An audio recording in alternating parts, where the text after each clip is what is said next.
And just as the Prophet ﷺ returned to Mecca and life resumed, Mut'im ibn Adi was the one who had given protection to the Prophet ﷺ, and it was under the protection of Mut'im that he had been living. This was a very precarious situation, very awkward. Why is it awkward? Because his own tribe has abandoned him. Also, Mut'im himself was a very elderly man, very old man, and so the Prophet ﷺ realizes he needs to leave Mecca. He's already tried Ta'if has failed him. The Prophet ﷺ began going to the tribes that used to come for Hajj and presenting himself, asking any of them to sponsor him. There are records that he was doing this from before the death of Abu Talib, but he was only doing it for da'wah reasons. After the death of Abu Talib, the tune changes. And it is not just accepting Islam, but it is also political asylum. And of them is the story of Rabi'a ibn Abbad. He remembers as a young man coming to Mina, his father was the chieftain of their tribe. I remember a young man coming and speaking to my father, telling him to embrace the worship of Allah and leave idolatry and to accept him into his tribe. And he said, I saw a man standing behind him, waiting for him to finish, an elderly man wearing a Yemeni cloak, having two ponytails. When this young man finished and moved to the next tent, this elderly man came forward and said,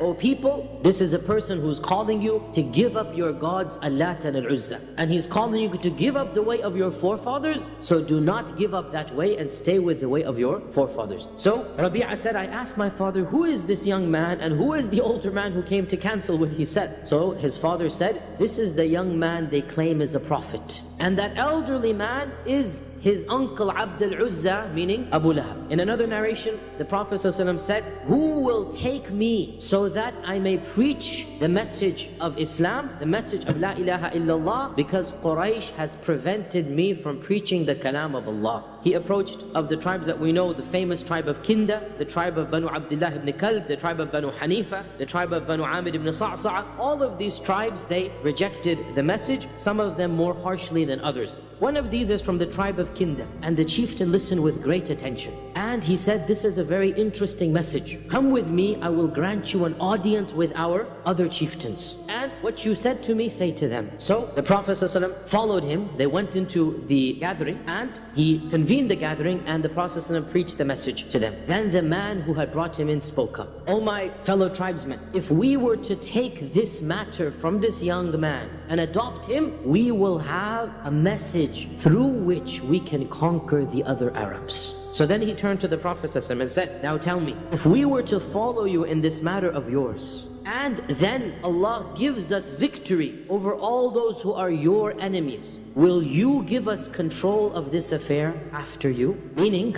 will we be the rulers after you? So the Prophet ﷺ said, the mulk belongs to Allah, the land belongs to Allah, and Allah gives it to whomever He pleases. So this chieftain said, so you're asking us to follow you, stick our necks out behind you in order to have them cut off, and then after we have spilled our blood and you have used it to conquer the Arabs, then you will take the kingdom? Go, we have no need of this. Another story we have is that of the Banu Shayban ibn Tha'laba. So when they go to this tribe, Abu Bakr asks them, he is with the Prophet, says the salam, and asks them, Man al-Qawm? So they say, we are the Banu Shayban ibn Tha'laba. Abu Bakr leans over to the Prophet and says, Ya Rasulullah, the Banu Shayban are of the most noble and the most illustrious and the most intelligent tribes of the Arabs. And they have amongst them Fulan and Fulan and Fulan. He mentioned their tribal leaders. And they ask, who are you? They said, Abu Bakr says, I am the son of Abu Qahafa from the Quraysh, and this is the grandson of Abdul Muttalib. And then the Banu Shayban say,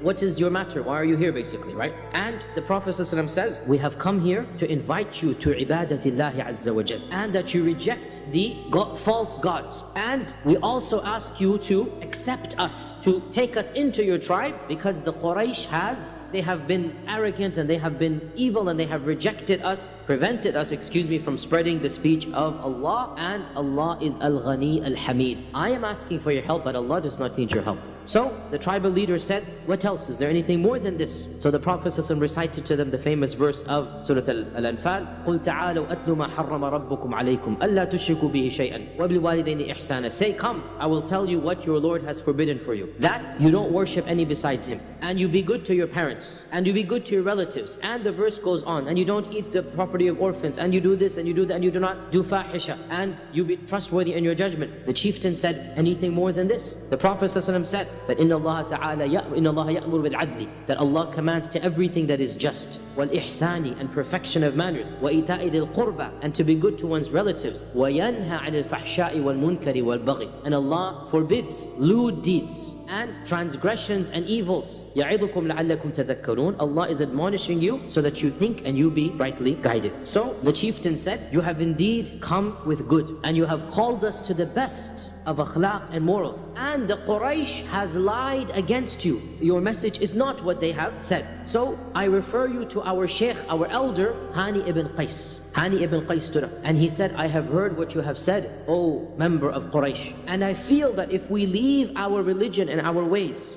and embrace your ways after a first meeting, this will be a hasty decision and it might cause us harm in the long run. And we also have people we have left behind. Not everybody comes for Hajj. What percentage come for Hajj, right? Whose advice we have not sought on this matter and whose support is necessary. And so I think that we should wait and you should wait. And we shall return and you shall return, i.e. next year. And I also asked the advice of our military leader, Al-Muthanna ibn Haritha. Muthanna said, what our elder Hani has said is true, and we will not take any hasty decision in this matter. And there is another matter as well. We are a group of Arabs who have loyalties and treaties with two groups of people. Number one, our neighboring Arab tribes, and he mentions them. And number two, Kisra, the Sassanid emperor. As for the Arabs, we don't have any fear or worry about them. But as for Kisra, we have a deal with him to be neutral in all affairs in the Arabian Peninsula. And this matter of yours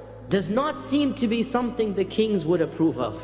If we were to accept it, it would only be in our dealings with the Arabs and not with our dealings with Kisra. And so the Prophet ﷺ responded, your response has been good and has been sincere.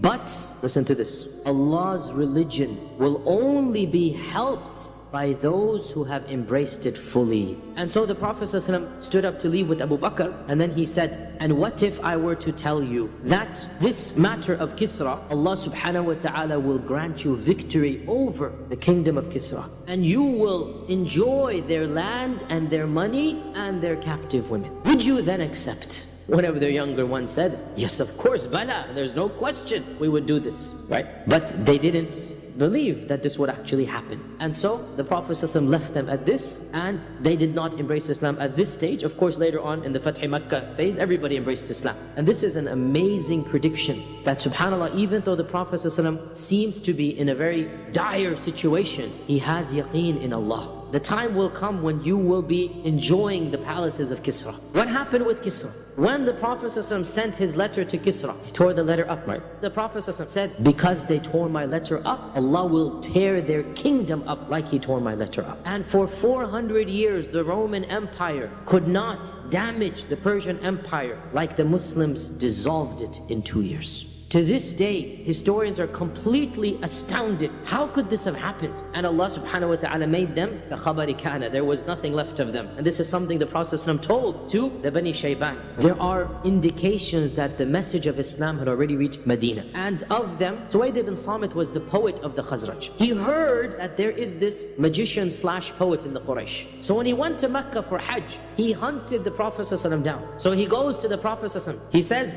I have heard that you have eloquent speech. I have something similar to you. And so the Prophet ﷺ says, what do you have? Let me listen to it. So he recites his poetry. The Prophet ﷺ says, what you have is good, but what I have is better. Because what I have is tanzilun min Rabbil Alameen. So Suwayd said, let me hear. So the Prophet ﷺ began reciting the Quran to him. And Suwayd was dumbstruck, speechless. And so Suwayd said, let me think about this. Suwayd returned to Yathrib and he died in the battle of Bu'ath. Later on, his people, his tribes, the Banu Auf said, we are certain that he died a Muslim. There are also other references. One of them is to a young man from one of the tribes of the Khazraj, that when the Prophet ﷺ approached him, he almost converted. But the chieftain of the Khazraj said to him, don't worry about this guy. We're coming for another reason, don't worry about it. So he returned back to Yathrib as well, and he was stabbed in the battle of Bu'ath, and as he's dying, he began saying the tasbih and the tahmeed and the takbir. Subhanallah, alhamdulillah, Allahu Akbar. So there are references to Islam having reached Yathrib, but the main conversion, the first conversion takes place in the 10th year